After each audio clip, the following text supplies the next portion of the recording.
ফের শেখ শাহজাহানের ছায়া এবার ধূপগুড়িতে। গ্রামে ঘুরছে দুষ্কৃতীর দল। নিম্নমানের বাঁধের কাজের প্রতিবাদ করায় স্থানীয়দের মারধর, প্রাণনাশের হুমকি। কালো কাপড় মুখে বেঁধে এসে মহিলাদের বাড়ি থেকে তুলে নিয়ে যাওয়ার হুমকিও দেওয়া হচ্ছে। একদম শেখ শাহজাহানের রোল মডেল।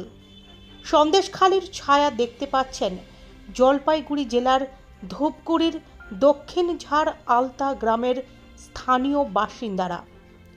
সূত্রপাত হয় নিম্নমানের কাজের অভিযোগ তোলেন যখন গ্রামবাসীরা নিম্নমানের সামগ্রী দিয়ে নদীর বাঁধ তৈরির কাজের প্রতিবাদ করায় রীতিমতো হুমকি দিচ্ছেন গ্রাম পঞ্চায়েত সদস্য বাবলু হোসেনের দলবল। হুমকির মুখে পড়তে হচ্ছে অভিযোগকারীদের। এমনই ঘটনার অভিযোগ করলেন ধূপগুড়ির দক্ষিণ আলতা গ্রামের বাসিন্দারা। যে ইয়েতে গেছিল ভিডিও অফিসে নাকি কোথায় একদিন গেছে, তাতে পঞ্চায়েত বলে কি যে আগের দিন ডাকতেছে আমার স্বামীরে, তো ওনার নাম ধরে। তা আমি বলছি কী হয়েছে বলো তো, কয় কি ও কার অর্ডারে গেছে, ওইখানে কার অর্ডারে গেছে। তা আমি বললাম কি দেখো তুমি পঞ্চায়েত হয়ে তুমি তাহলে সিদ্ধান্ত করবা। পরের দিন কি হয়েছে, পরের দিন আইসা ওই লোকজন নিয়ে এসে আমার স্বামীনে মারতে গেছে, বাড়ির উপরে কদ্দুস গেছে আর আফা ছিল। আর পঞ্চায়েত তো বাড়ির বান্ধের থেকে চিল্লাই বলতেছে যে আসো ধরো আরে কাটো। তাহলে মহিলাদের ভয় দেখায়, কয় বান্ধে উঠলে পিটাইবে, মুখে বাইন্ধে নিয়ে যাবে, মানুষ উঠাই নিবে। আমরা তো রাতে বাঁশের কাজ করি, আচ্ছা আমরা তো শিল্পী কাজ করি, আমরা তো বাঁশের কাজ করে খাই রাত্রেবেলা। হ্যাঁ, এখন কি কাজ করছেন, আতঙ্কে আছেন? তাহলে আতঙ্কেই না রয়েছে। আজকে কয়দিন ধরে হাট বাজার বন্ধ। আপনার নাম? আমার নাম মিনুমণি দাস। দীর্ঘদিনের আন্দোলন এবং প্রতিবাদের পর এলাকায় শুরু হয়েছিল নতুন করে নদী বাঁধ নির্মাণের কাজ। এতদিন কোনো বাঁধ না থাকায় বর্ষাকালে জলঢাকা নদীর জল বেড়ে বাড়িঘরে ঢুকে পড়ত। বহুদিন ধরে প্রায় 500 পরিবার ওই সমস্যার সম্মুখীন হতো। পরবর্তীতে এই বিষয়ে একজোট হয়ে গ্রামবাসীরা আন্দোলনে নামেন। এমনকি বাঁধের কাজ না হলে ভোট বয়কটের ডাক দিয়েছিলেন তারা।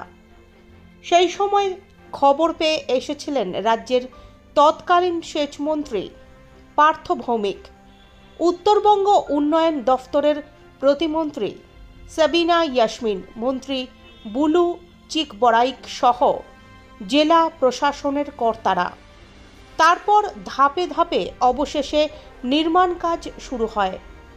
কিন্তু কাজের বরাতপ্রাপ্ত ঠিকাদারি সংস্থাটি নিম্নমানের সামগ্রী দিয়ে কাজ করছে বলে অভিযোগ করেন বাসিন্দারা। এই বিষয়ে সেচ দফতর এবং জেলা প্রশাসনের কাছেও জানিয়েছেন তারা, কিন্তু এর ফলে তাদের হুমকি দেওয়া হচ্ছে বলে অভিযোগ। বাসিন্দাদের দাবি, শুরু হয়েছে আমরা বাঁধের কাজের একটু লক্ষ্য দিতে আছি। আমাদের উপরে বুথ সভাপতি খুব লাফালাফি নভ্যঝম্প পায়থা মারে, এইরকম ওরা খুব হুমকি দেখাচ্ছে, ওইখানে কেউ খেয়ে যাইতে দিবে না। ওদের এই হইল বক্তব্য। ওরা বলে যে আমি শাসক দল এলো, আর আমরাও 25 বছর ধরে শাসক দলে করি, আমাদের এখনও গ্রাম কমিটির সদস্য রয়েছি, আমরাও তো শাসক দল এলো।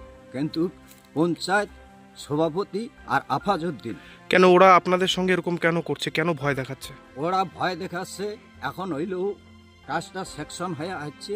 এখন ওইখানে আমাকে খাদাই দিতে পারলে ছোট ছোট বোল্ডার দিয়ে কাজ করবে, পঞ্চায়েতের ক্ষমতা মতো ও কাজ করবে, ও কারো কথা শুনতে যাবে না। এই হলো ব্যাপার। আমাদের উপরে খুব হুমকি ঝুমকি দেখায়, এইদিকে টাড়ি বাড়ির উপরে খুব হুমকি দেখায়। রাত্রে আসিয়া মারধর করে, বলে যে তোমাকে পুড়ি দিব, তোমাকে সরকার করে দিব, তোমাকে নদীর ভাসাই দিব, এখান থেকে খাদাই দিব।